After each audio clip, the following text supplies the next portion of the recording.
Hello everyone, welcome back to my YouTube channel वांगशन and emotions. I hope आप सब अच्छे होगे, अच्छे नहीं तो हो जाओ यार। Thank you so much. Happy Raksha Bandhan आप सभी को। एंड किसी ने गिफ्ट में मांगा था मुझसे कि मैं आज भी पार्ट अपलोड करूं। मेरा सच में कोई इरादा नहीं था आज कोई अपडेट देने का, बिकॉज घर में एक फंक्शन है।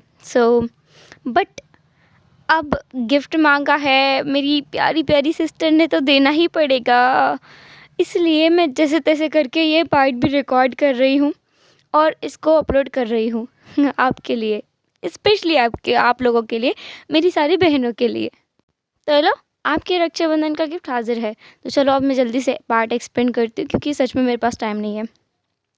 लास्ट पार्ट में हमने देखा था कि हमारा वांगजी बेड से उठ करके नीचे ही सो गया था, और विंग सुबह के 3 बजे उठा था। उसने वांगजी को देखा और खुद से ही कहा, यह सच में मॉन्क है, एक पंडित, पोंगा पंडित, सच में एक बाबा जी है। इससे जो भी शादी करेगा ना, उसकी ज़िंदगी तो जैसे बर्बाद हो जानी है। इतना अनरोमांटिक पर्सन है ये। ऐसा सोचते हुए वो सो गया था। सुबह 5 बजे वांगजी उठा। उठने के बाद सबसे पहले तो उसने उसकी हालत देखी, क्योंकि वो एक बहुत ही ज़्यादा हॉट सपना देख रहा था।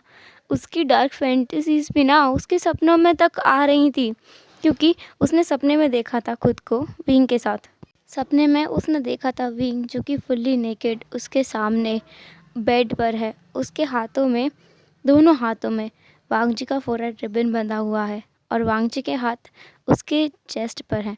वांगजी उसके लगभग ऊपर है, और यही सपना देखते हुए वो एकदम से उठ गया था हांफते हांफते, और उसके सर से लेकर पाँव तक सब जगह पसीना पसीना हो रखा था।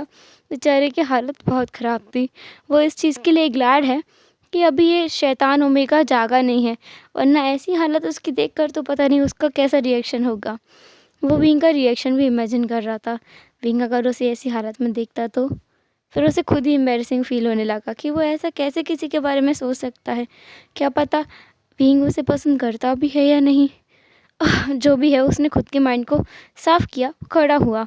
उसकी हालत को सही तो करना पड़ेगा उसे। तो वो गया, वहीं देखा उसने बाहर गेट खोलकर तो सर्वेंट्स ने ऑलरेडी पानी वगैरह रख दिया था। ऐसा लगता है कि उन्हें पता था कि ये 5 बजे उठ जाएगा। वांगजी ने पानी अंदर ले लिया, लेकिन वो नहाए कैसे?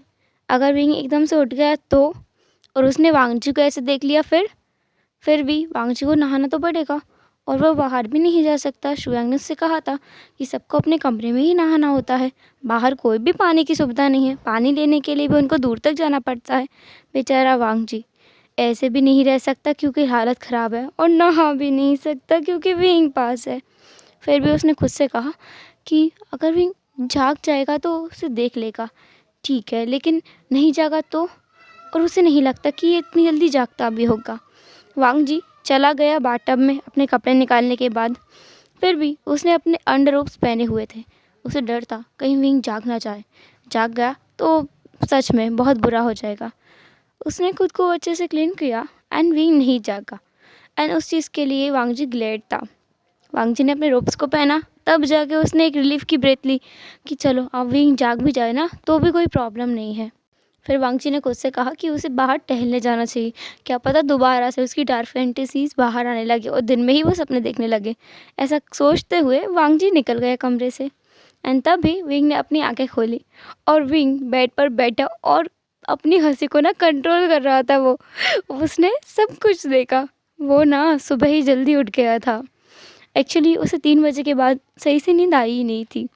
उसकी नींद पूरी हो गई थी, बस वो तो लेटा हुआ था। जब उसने वांगजी को देखा ना, उसकी हालत उसने देख ली थी।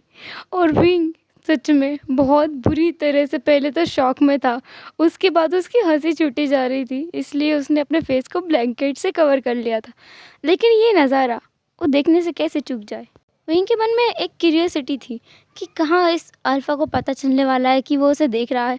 तो वो अपनी आधी खुली आंखों से वांगजी को देख रहा था, जो वांगजी कपड़े निकाल रहा था और अपने अंडरओव्स उसने पहने हुए थे। विंग ने सब कुछ देखा, एंड उस अल्फ़ा की बॉडी, उसे देखकर जैसे विंग के पूरे बॉडी में गूज़बम्प्स आ गए थे। उसे खुद भी समझ नहीं आ रहा है कि वो इतना इतना ज़्यादा अटैच्ड, इतना ज़्यादा अट्रैक्शन क्यों फील करता है इस अल्फ़ा के साथ, लेकिन वो करता है। वो एडमायर करता है सल्वा को, और अभी भी वो उसे देख रहा था। और जैसे ही वांगजी गया ना, विंग उठकर बैठ गया। उसने खुद से कहा, हाँ ये क्या था? सच में मैं एक बहुत बड़ा वाला परवट हूँ। ये बात मुझे जियांग चेंग के साथ शेयर करनी पड़ेगी। उससे पहले तो मैं के साथ करूँगा। ऐसा बोलकर वो अपने बेड से उछलते हुए खड़ा हो गया। उसे ना बहुत हंसी आ रही थी। जब वो इस अल्फा को इन्हीं हरकतों की वजह से चिढ़ाएगा तब कितना मज़ा आएगा, वो यही सब सोच रहा था। एंड ऐसे सोचते सोचते उसने गेट को खोल दिया और बाहर देखा तो उसके लिए भी बकेट में पानी भरा हुआ रखा था। कुछ सर्वेंट्स भी थे। उन सर्वेंट्स ने आकर के बाथटब को दोबारा से साफ़ किया, उसमें पानी भर दिया। विंग ने भी नहा लिया सुबह सुबह ही, और विंग खुद भी बाहर निकल गया टहलने के लिए। लेकिन वो ये भूल गया था कि वांगजी ने उसे अभी सेंटेड नहीं किया है। यहाँ बहुत सारे अल्फा हैं और विंग अभी मार्क्ड भी नहीं है। स्पेशली उसके पास और कोई सेंट नहीं है। उसका सेंट रोज़ का है, जो कि बहुत ज़्यादा स्मूदिंग है और बहुत ज़्यादा अच्छा है, अट्रैक्टिव है। जब विंग घूम रहा था ना, टहल रहा था बाहर, तो बहुत सारे लोग उसे ऐसे देख रहे थे। अभी भी ज़्यादा लोग जागे नहीं थे, लेकिन जितने भी जागे हुए थे, क्योंकि वहाँ सब लोग अल्फ़ा है, वो उसे बहुत अजीब निगाहों से देख रहे थे। उनकी निगाहों में कुछ ऐसा था जो विंग को चुभ रहा था, पर उसे समझ नहीं आ रहा कि ये लोग ऐसा बिहेव क्यों कर रहे हैं। कल तक तो सब कुछ ठीक था, अब इन्हें क्या हो गया। विंग जब आगे गया ना तो उसे वेंचिंग दिखी, और वेंचिंग ने जब विंग को देखा, पहले तो वो बिल्कुल नॉर्मल थी। जैसे जैसे विंग उसके और पास गया ना, विंग इरिटेट होने लगी। उसने कहा, व्हाट द हेल, तुम ऐसे कैसे घूम सकते हो? विंग ने कहा, मतलब? वेंचिंग ने म्याम्या को कहा। म्याम्या जो उसके पास ही में खड़ी थी, उसने म्याम्या से कहा, इसे लेकर के इसके रूम में जाओ, अभी के अभी, जल्दी लेके जाओ। वेंचिंग की इस बात को म्याम्या ने पहले तो ध्यान से सुना नहीं। जब उसने कुछ महसूस किया ना, उसने देखा कि विंग सेंटेड नहीं है। उसे बहुत बड़ा झटका लगा, क्योंकि ऑब्वियसली विंग के पास वो सेंट होनी चाहिए, पर नहीं है। तो म्याम्या ने विंग का हाथ पकड़ा और उसे बिल्कुल खींचते हुए इसके कमरे में लेकर आई। विंग ने पूछा, क्या है? सब लोग कितना अजीब बर्ताव कर रहे हो मेरे साथ। म्याम्या ने कहा, विंग, तुम्हारा अल्फा कहाँ है? विंग ने कहा, होगा कहीं, मुझे क्या पता। ऐसा बोलने के बाद वो खुद से कह रहा था, मुझे पता नहीं होगा तो किसे पता होगा। उसने कहा, वो मेरे उठने से पहले ही घूमने चला गया होगा। मैंने कहा उसके सर पे हिट करते हुए, तुम्हारी सेंट, इडियट, और तुम्हारी सेंट इतनी ज़्यादा क्यों स्मेल कर रही है? तुम्हारी हिट का टाइम तो नहीं आ रहा है? विंग ने कुछ सोचा और कहा, हाँ आने वाला है। म्याम्या अपना मुंह खोलकर विंग को देख रही थी। उसने कहा, हाँ, अनबिलीवेबल विंग, ये यूनिमक नहीं है, यहाँ सब अल्फा है, और तुम अपने हीट के टाइम पे अपने हस्बैंड को लेकर यहाँ आए हो। तुम्हें पता भी है क्या हो सकता है? तुम्हारे दिमाग में अकल नाम की चीज़ है कि नहीं? विंग ने कहा, म्याम्या, पहली बात तो ये ताना देना बंद करो कि वो मेरा हस्बैंड है। एक्चुअली वो मेरा हस्बैंड नहीं है। म्याम्या और भी ज़्यादा शॉक हो गई। उसने कहा, क्या? वो विंग ने कहा, धीरे बोलो, धीरे, बाहर तुम्हारी जो वाइफ है ना वो खड़ी होगी, अभी सुन लिया ना उसने तो फिर पक्का बवाल हो जाना है। म्याम्या ने विंग का हाथ टाइटली पकड़ा और कहा, बवाल तो होगा ही, वो मैरिड नहीं हो तुम मुझसे, तो तुम एक रूम में कैसे रह सकते हो? विंग, तुम्हारे पास दिमाग है कि नहीं? विंग ने कहा, म्याम्या, जो भी हो, पर मैं खुद पर काबू कर सकता हूँ, और रही बात मेरी हिट की ना, तो मैं टैबलेट ले लूँगा। मैं मेरे साथ काफ़ी सारी दवाइयाँ लेकर के आया हूँ, डोंट वरी, चिंता मत करो। मैं फिर भी कन्विंस नहीं थी। तो विंग ने उसके शोल्डर पर हाथ रखकर कहा, तो क्या अब तुम्हें ज़्यादा चिंता हो रही है?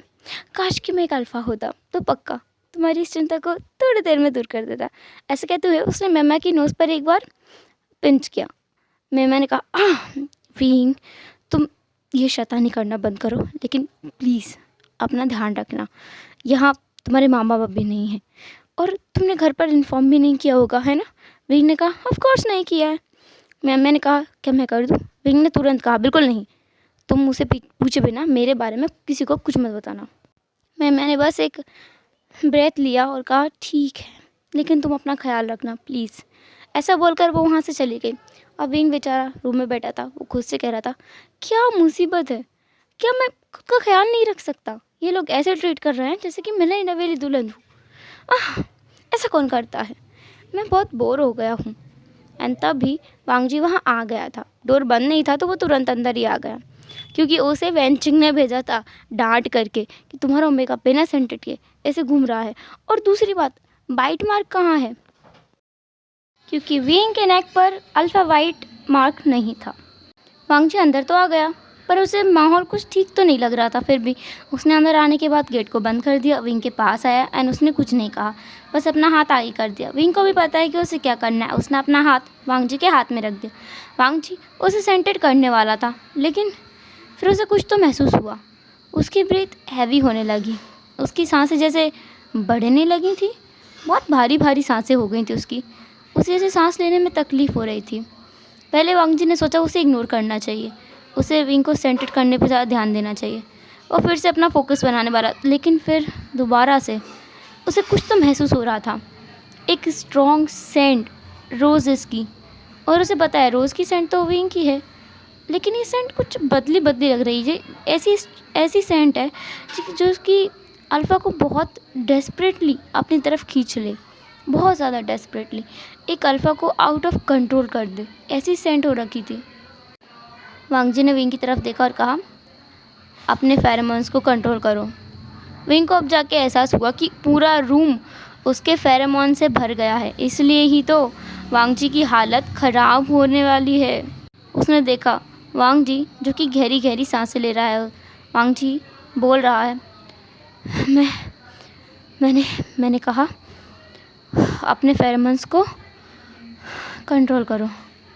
वांग जी ने अपनी आंखों को बंद कर लिया था। उसने विंग का हाथ भी छोड़ दिया था, वो बस वहीं नीचे बैठ गया था। अब विंग उसे देख रहा था। विंग ने कंट्रोल करने की कोशिश की, लेकिन वो खुद भी अपने फेरोमोन्स पर काबू नहीं कर पा रहा था। उसने कहा, मैं नहीं कर पा रहा हूँ। मुझे नहीं पता, मैं नहीं कर पा रहा हूँ। तुम यहाँ से चले जाओ। वांग जी ने फिर भी एक ही बात बोल रहा था कि विंग अपने फेरोमोन्स को कंट्रोल करो। विंग अपने फेरोमोन्स को कंट्रोल करो। दरवाज़ा खोलो, दरवाज़ा खोलो। वांग जी ने अपनी आंखों को टाइटली बंद कर लिया था, क्योंकि वो सच में आउट ऑफ कंट्रोल हो रहा था और वो कोई भी फोर्स विंग पर आजमाना नहीं चाहता। विंग को ये चीज़ पहले से सोच लेनी चाहिए थी। विंग को खुद भी रिग्रेट हो रहा था। उसने तुरंत ही दरवाज़ा खोल दिया एंड दरवाज़ा खोलते से ही उसके फेरोमोन्स भी बाहर चले गए। वांग जी तो जा ही रहा था, उसके फेरोमोन्स भी गए, जिससे काफ़ी लोग उसकी तरफ अट्रैक्ट हो रहे थे। म्या म्या भी वहाँ आ गई थी, वेंचिंग भी वहाँ आ गई थी। वेंचिंग जिस पर कि विंग के फेरोमोन्स का असर नहीं हो रहा था, क्योंकि वो ऑलरेडी मार्क्ड है एंड उस पर सिर्फ अपने ओमेगा के फेरोमोन्स का असर होता है, किसी अदर ओमेगा के फेरोमोन्स का असर नहीं होता। तो अभी विंग के फेरोमोन्स का असर उस पर नहीं हो रहा था, लेकिन बाकी अदर जो अल्फास हैं उन पर तो हो रहा था। म्या जो तुरंत अंदर आई रूम के, उसने डोर को लॉक कर दिया। पहले तो वो विंग पर बहुत ज़्यादा चिल्लाना चाहती थी, लेकिन उसने विंग की हालत देखी, वो खुद भी बेड पर बैठ गया था। उसने भी अपनी आंखों को बंद कर लिया था और अपने पेट को पकड़ लिया था।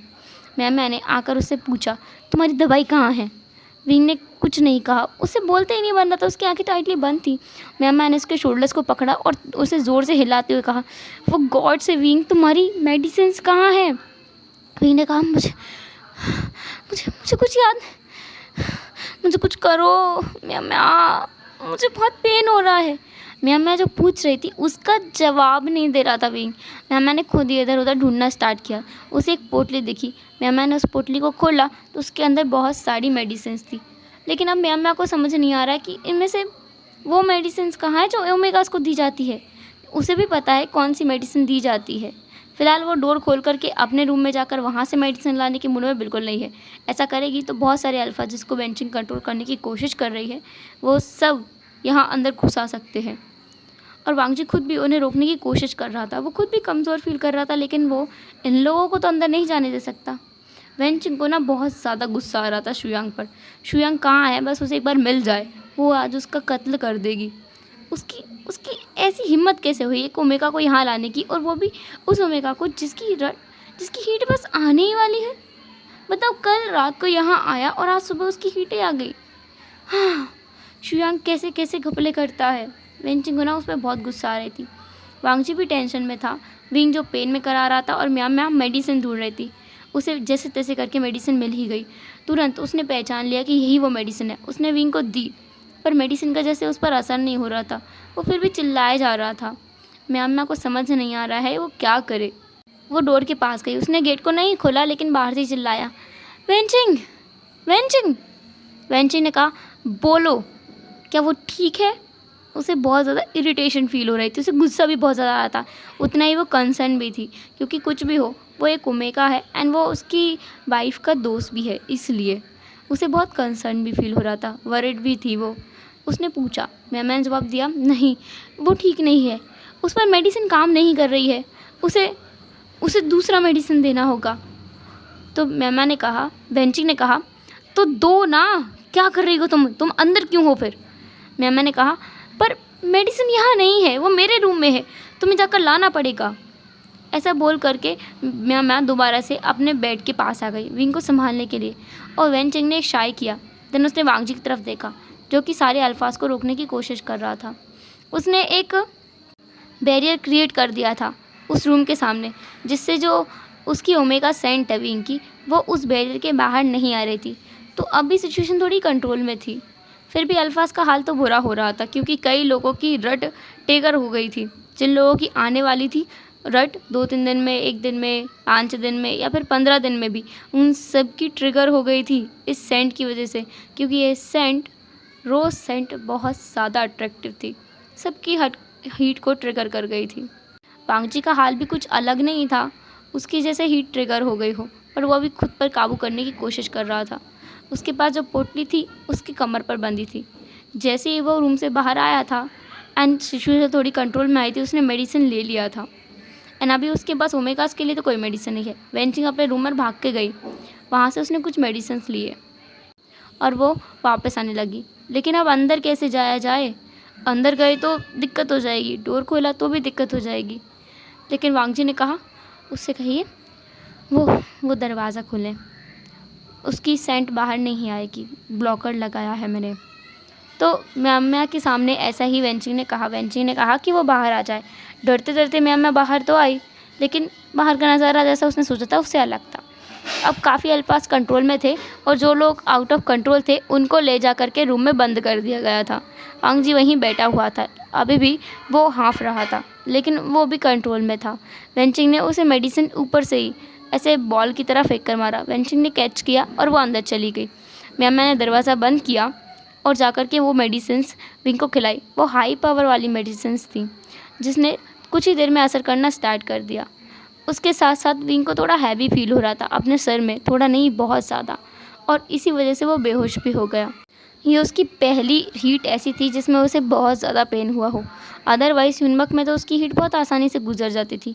उसका भाई उसके साथ रहता था और बहुत लोग होते थे उसकी केयर करने वाले, बहुत अच्छे से उसका दिन जाता था। अभी उसे उनकी याद भी आ रही थी। फ़िलहाल तो वो बेहोश हो गया था और म्या अब थोड़ी वरिड कम दिख रही थी, क्योंकि ये ऑब्वियस है, इतना हाई पावर मेडिसिन लोगे तो बेहोश होना, और इतना दर्द था इसलिए भी।